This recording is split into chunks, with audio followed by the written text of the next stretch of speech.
In preparation for the new Planet of the Apes movie, my wife and I have rewatched the original, well, I guess you wouldn't call it original, the last trilogy that came out for Planet of the Apes. We started with Rise and, of course, moved on to Dawn, and now today I'm going to be talking about War for the Planet of the Apes. I'm going to be going through the entire movie, talking about what I liked, what I didn't like. We're going to just be talking about all of it today because I am a big fan of these movies. I would argue that it's one of the best trilogies of all time, and it's just completely very underrated in general because, again, nobody talks about it, even when they were coming out. Kind of slipped under the rug in the media, you know? Nobody really talked about it. Anyways, like I said, this is going to be a review. It's going to be a spoiler review, so I know it's an old movie, but if you haven't by any chance seen it, if you want to click off the video, now's your chance. Hello, everybody, and welcome back to another video. If you are new here, my name is Kyle. I am your guy with too many YouTube channels. Let's talk about War for the Planet of the Apes. So the movie starts off, okay? Movie starts off, and of course, this is 2 to 3 years after the Dawn of the Planet of the Apes war. The war is still going on. The war has started. We see Caesar still trying to offer peace by letting some humans go and telling him, hey, tell your commander, tell your colonel that we want peace. We want nothing bad to go on and happen over here. We're also introduced to some apes working for the humans. They were captured, or it's later on to be revealed that these apes are trying to just save themselves. They have donkey carved into them, and it's just completely 100% evil. Reminds you of a horrible thing that ended up taking place in the world a little while ago, you know? It's just, the whole scene, the whole setting, the entire start of this movie is really, really sad, to be honest with you. So after the initial conflict, there's nothing too much to break down there. Blue Eyes ends up returning because he found an oasis, somewhere where the apes can go, somewhere where the apes can finally escape humans and live forever peacefully. A lot of people want to leave right away. Caesar not saying that's not possible, but they're going to leave very soon. While they're still coming up with the plan, everybody is still, of course, in that forest where the apes are and, like, the humans know where they are. The colonel ends up returning, but they end up actually infiltrating the tunnels. Or I don't know if you would call it tunnels. It's a little bit complicated where the apes live. I know it's, like, in a bunch of vegetation. They've built some structures, right? But regardless, they're kind of in a cave, and the colonel somehow ended up getting in, and we're later on revealed to find out that it's because of, I believe his name was Winter, the white monkey, you know, but regardless, the colonel comes in. He ends up killing Caesar's wife and Blue. We see them just laying there. We don't see the actual death of them, but we see them dead, bloodied up. Caesar walking down a hallway, just looking over at him, and you can just see the pain immediately in Caesar, immediately. And then the camera turns over to, which I keep calling him Hey Mitch. I know, that's just how I know him, but he played a really solid bad guy in the series because, hey, I just slaughtered 2 monkeys, and that's pretty much it. Caesar ends up chasing him, trying to climb the rope, gets up really high, and then the colonel ends up slicing it. Caesar doesn't get to him, and Caesar is just completely broken. He falls into the water, barely survives. He goes back to his wife and children, and we're starting off, like, this is the beginning of the movie. We're starting off hitting, like, this hard. It's crazy, man. I feel so bad for Caesar. I feel so bad because you know he's all about family, apes together, right? He ends up going back to his wife and Blue, worried about his son, but then Cornelius comes around the corner. He survived, and what is one of the saddest moments in the entire Planet of the Apes series, Caesar gives him a big hug, just completely, like, I don't want to say satisfied, but thankful that he's okay. It's just like he's still completely broken at this moment, but he's like, oh my God, my son. He's reaching out for him. They share this magnificent hug, and you could see Caesar wanting to get at the colonel right away. The ape tribe officially after that ends up trying to take the journey over to the oasis. They have the directions. They all end up going together, but Caesar, Maurice, and a couple others stay back because Caesar wants to get back at the colonel. Maurice tries to tell him otherwise, but Caesar, I don't remember if it was this part of the movie, to be honest, where Caesar said, like, I can't help it, I'm like Kobo. He didn't exactly say that until later on in the movie, but Caesar just could not let him go. Caesar wants him to pay. Caesar officially, for the first time, has insane hate in his heart. Very crazy to see from Caesar, but it's completely justified. I would want to make the colonel pay. It's, of course, like, it's a little bit of an impossible task in my opinion, but of course we need the movie, right? They end up infiltrating a house. Caesar ends up killing somebody in self-defense, and then this is where we're introduced to the mute people. So we have the mute daughter, the people who can't speak, the genetically mutated virus. It's kind of just, it's obviously mutated. The disease got worse. People can't speak, and that's how you know that these people have the virus. So, of course, you can communicate with this girl through sign language, but the apes end up taking him on. Caesar's surprisingly a little bit reluctant, but Maurice tells Caesar, hey, we can't just leave her. That's ridiculous. And then they have this brand new partner coming in, right? They infiltrate another base, okay? They're with all the soldiers, and this is where they find Winter. Winter ends up admitting that the reason Caesar was found is because he traded that information for his own safety. And you could see the hate in Caesar's eyes growing more and more and more. My wife and my son were killed. And Winter was like, oh God, like right away, because it's like, I didn't mean that. But regardless, what do you expect to happen, right? What do you expect to happen? This is where I was a little bit confused, to be honest with you. Because some guards end up coming out, and they need to silence Winter. They all hold him down. Caesar has him by the neck in a rear naked choke. I think Caesar killed Winter. I believe that's what happened. But I don't know if that was the case, because you kind of look over at Caesar and he's strangling Winter, but he lets go.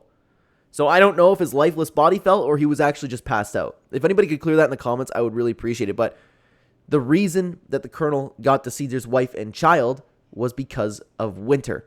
Caesar's still filled with so much hate in his heart right now, wants to continue moving forward. Continuing on with the story, Caesar's group ends up discovering some more mute people, but they're buried or they're just been left to die. I don't really know what was going on with them, but they find these other people that are mute. So it's pretty evident that this is a disease. It's not just a one-off with this girl. So he tries to speak, and Caesar ends up actually giving him a little bit of mercy, just ending his life a little bit, right? But a little bit, a lot of it. So after that, and there's not too much to break down with this, because they end up finding somebody who is, I want to say BAD ape, because my puppy's right here, of course, and she's very sensitive to that word. I know she's a very, very smart dog, but I don't want to start throwing around the BAD word because she's very good. He gives a little bit of information on what's going on with the humans, and other, like, they want to move forward, but the BAD ape keeps telling him, no, we can't go. But then Caesar's just, okay, I want to go. On the way, though, Caesar ends up finding himself captured because he finds apes crucified, which is insane, by the way. Absolutely insane the way that some of these apes are dying. He ends up getting hit from behind. He's captured and forced to work with all of the other apes. All of the apes have been captured along their way. They were ambushed, and Caesar is brought back with them, and they're forced to build a wall. We don't know why the wall's coming, but Caesar, being the intelligent ape that he is, knows that something is coming. Something is coming, and we need a wall for that. The wall's not going to do much against the military assault, especially the one that the apes are building, but hey, you know what? They're building the wall. Caesar is then actually brought to the colonel, and this is where he ends up expressing, okay, the wall is for something. It can't be for this. Like, are other humans attacking you? Because we know more soldiers are coming from the north. They must be coming for you. They're not coming to aid in the fight against the apes. And the colonel looks at Caesar and goes, wow, you are pretty remarkable. And that was very true. This is where we are brought to a little bit of an update on the virus, because the colonel expresses to Caesar that he had to end up killing his own son to make a decision. Everybody who had the virus, everybody who was mute, everybody who was mutated, they ended up devolving a little bit more into primitive creatures, just kind of like the apes originally were, which is a very interesting twist on events. So the colonel ordered everybody to be killed. Everybody with the virus to be killed. And you know what I was sitting back and thinking? And I know this ends up happening. I was thinking that because they were touching the other guy's daughter, the little girl with the virus, I was thinking that Caesar in the colonel's office was going to spread it. And I'm glad that to that some extent I was correct in assuming that. I had the same idea later on, as I'm going to talk about, but I was like, okay, can Caesar actually end up spreading this virus? Because the virus is back. If they killed everybody, then I guess the virus would be gone for the most part, but the virus would still have to be out there somehow. Right? So the colonel ended up killing his own son. You can tell he's an alcoholic. He's broken inside, but he has to make some decisions, and anybody who stood up against him, he ended up killing himself. Caesar, and he also started talking about Caesar and when he infiltrated the apes' cave, and he's asked Caesar, who did I kill that night? He said, my wife and my son. And the colonel just didn't really care. He's like, hey, what was I supposed to do? I was there. I didn't mean to kill them, but I was there, and I had a mission. I killed them, and he just showed, like, no care for it. But to be honest with you, I understand the colonel's point. It's not right. Don't get me wrong. That's a horrible, horrible thing that he did. I'm saying, like, I understand where the guy's coming from. Still very evil. But Caesar just freaks out on him, wants to attack. And then the colonel has the audacity to say, oh my God, so emotional. What is wrong with you, ape? Like, Guy killed his wife, and you killed his wife and son, and you expect him to not be emotional? That's ridiculous. So Caesar's brought back with all the other apes, and he's continued to be tortured. Caesar's continuing to be tortured. The apes aren't eating. They're all kept in a pound, just like the humans would do. And this is where I'll go back. You know what? I'll say it right now.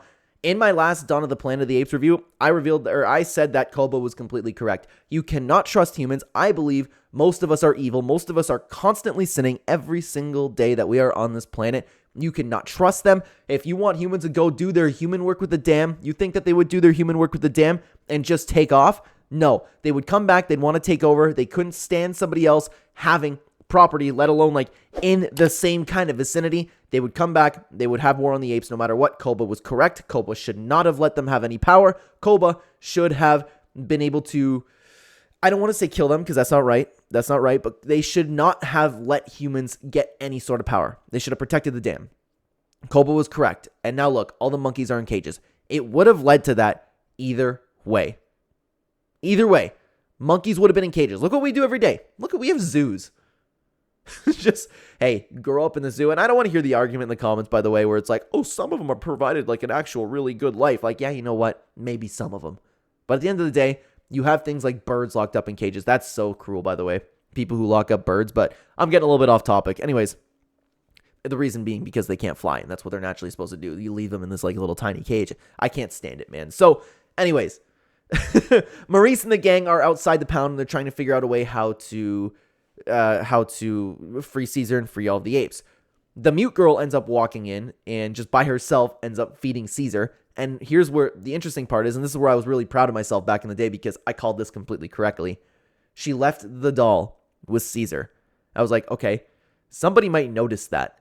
And then I was thinking, okay, what if the virus is spread through touch? Because this girl's carrying the doll with her the entire time. But the BAD ape is freaking out because the girl went in by herself. They find some underground tunnels because he's freaking out and he just finds an underground tunnel, right? They're figuring out a way out, but you can see that these underground tunnels end up leading to where the walls are, in the inside of the pound where all of the apes are being held, being kept. And I guess that the dirt just kind of grew over it, or maybe that was hidden on purpose. I don't really know. It doesn't really matter. Regardless, the colonel ends up the next day finding out that Caesar is still alive after crucifying him, after pouring water all over him, after all of the horrible things that happened to Caesar, right? He's still alive. He's still holding on. And the character that Caesar is just absolutely insane. It's amazing. Absolutely amazing. The colonel takes the doll and I'm sitting here going, okay, that disease can definitely spread. Definitely. And I'm thinking like, okay, how can we make this movie where Caesar's still the good guy? He doesn't actually have to enact on his rage and the colonel can still have justice. And I think that, like, I'm so proud of myself. I called that completely correctly. I was feeling like, you know, when you do that in movies, I just have a good time with it. But another thing that I forgot to mention was Caesar started having a bunch of visions about becoming like Koba. And I think this is where he actually mentioned it. I can't remember for the life of me where he mentioned it, because he ended up telling somebody that he wasn't able to let go of his rage. He's not like Koba. He spent all this time thinking that apes and humans are, or apes are better than humans, but he realized how alike that they actually are with humans, and he can't let go of his rage. He wants revenge. That night is kind of where the rest of the movie takes place, and the apes start escaping. Right after they end up escaping, the other military part that we don't really know much about ends up just straight up attacking, helicopters out of nowhere, bombs out of nowhere, but most of the apes got out just in time. They used the underground tunnels.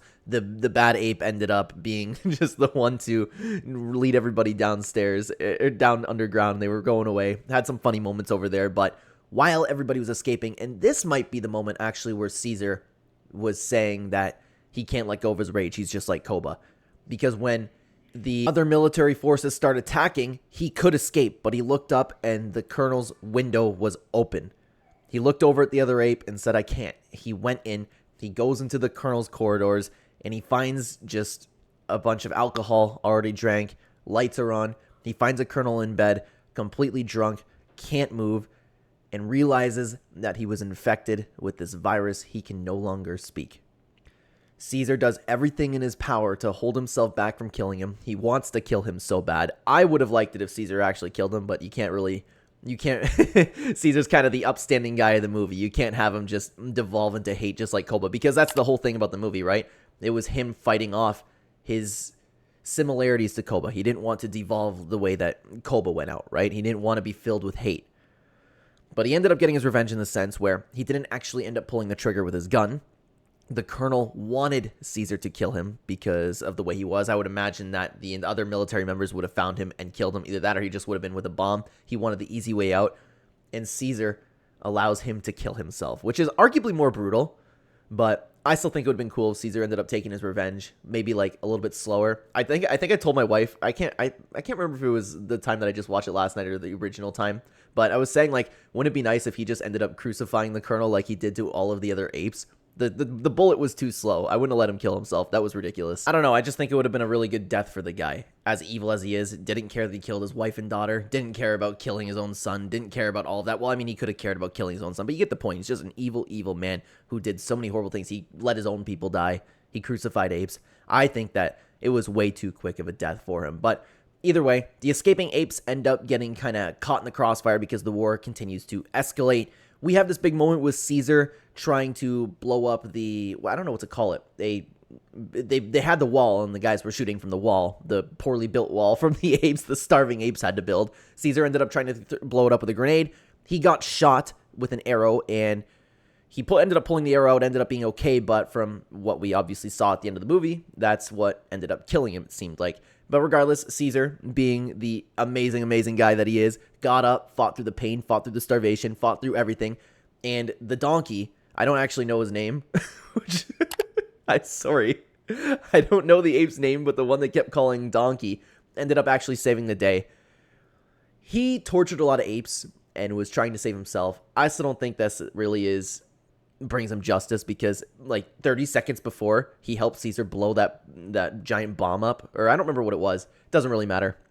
Before the entire thing blew up, he was loading up a gun that was just gunning down apes. So I don't think it was a really good redemption moment for him. He's evil. He sucks. There's nothing good about it. Caesar barely escapes, but this allows the apes to continue escaping into the mountains. The apes end up watching from the mountains as the soldiers from the north end up completely conquering, and I would imagine they killed everybody in there, but it doesn't matter. They're all celebrating their victory. Yay, we took them down. I wish we kind of knew what the conflict was. I think that would have been a nice touch, but it doesn't really matter. It's just the whole point about it was Caesar wants peace, right? And humans will never get that. Humans just destroy each other. Humans would have destroyed the apes in their pathway. They don't care. They're celebrating, and the explosion from the fuel tank ended up causing an avalanche. The apes are able to escape because they can climb the trees. The ones that can withstand the avalanche, they're on top of the trees. They just have to hold on while the wind comes, which I'm saying it like it's easy. Of course it's not, but just completely flattens the rest of the humans. Now, here's where I don't know. I would imagine that throughout the world, there are more humans, but they made it such a big point at the beginning of the movie that the numbers are so thin. Same with Dawn of the Planet of the Apes. I want to say, and I don't know, don't quote me on this, but I want to say that they mentioned like 1 in 500 humans are genetically immune to that virus. So regardless, the world population is being completely flattened. And this brand new military effort has just been flattened by an avalanche. So the apes are finally free. The apes then continue on. They keep moving. They have their very long journey to the oasis. They find out it's amazing. It's beautiful. And I actually forgot, because I don't know when this movie came out. It's got to be like 2016 or something like that. Dawn was 2014, I want to say. Somewhere around that area. But we then find out, and this is where it actually hit me really hard, because I completely forgot. I don't know how I forgot about this, but I forgot that Caesar died at the end. I completely forgot about it. I remember them going and making it to their oasis, and there was this, like, the apes ended up living free. I forgot that Caesar died. I forgot that he had the wound from the arrow. I thought he just pulled it out. Maybe it was, I don't know, he'll live from it. It's like a movie thing, right? But Caesar holds it together the entire journey over there, and from the looks of it, it was days, long travel. He sits down. He's happy with Cornelius. He ends up sitting with just Maurice. He is happy watching his family, his tribe, everybody enjoying the brand new area that Blue found. And it's sad that Blue isn't there either, but he's watching his son laugh with the mute girl. He's watching his son laugh with other apes. Everybody's celebrating that they're there. They're officially free. War is over. And then Maurice notices that Caesar is still wounded. He's losing blood. And Caesar has this beautiful goodbye with Maurice, saying that you can live on even without me. You don't need me. It's all okay. Apes together strong. And Caesar had this beautiful, beautiful death where he can finally let go after the entire movie battling starvation, battling hate, battling being tired, battling all of the war, being tortured, crucified, water pouring on him in the winter. The dude went through everything and still barely hold on. That's just pure willpower, man. That's just pure willpower, because it's like you would think that somebody would die after the night that he ended up having on the cross over there. But he finally lets go, and Maurice ends up promising him that his son will know the kind of person that Caesar is and what he did for all of the apes. Caesar then actually ends up literally letting go, just falls over, dies happily, dies peacefully, and I don't know who would take over, to be honest with you. Probably Maurice, but it doesn't really matter. Everybody's free. Everybody could live happily, and the movie just flat out ends there. And I thought that was a perfect ending, man. I can't believe that with such a big grand ending like that to Caesar's character, I actually forgot that he died. I don't know why. It slipped my mind. It's been years since I watched the movie. If I'm not mistaken, I haven't watched this movie since it actually came out in the theaters. I don't know why. It's a great movie, but this slipped my mind, so it was really cool to experience that again. But I cannot wait for this next movie. Let me know what you thought about the entire trilogy down below. I'm hoping that they don't end up ruining the trilogy, because I have always said that this was one of the greatest trilogies of all time, right up there with How to Train Your Dragon. And we've seen so many times after a fourth movie comes out or a reboot for something comes out, they end up ruining it. I hope they don't ruin that. I hope it's just as good. Regardless, I am excited for it. Let me know what you thought about the entire trilogy down below. Thank you very much for watching the video. Check out this video on screen right now while you're waiting if you want to continue watching the channel. I will see you over there, guys. Take care.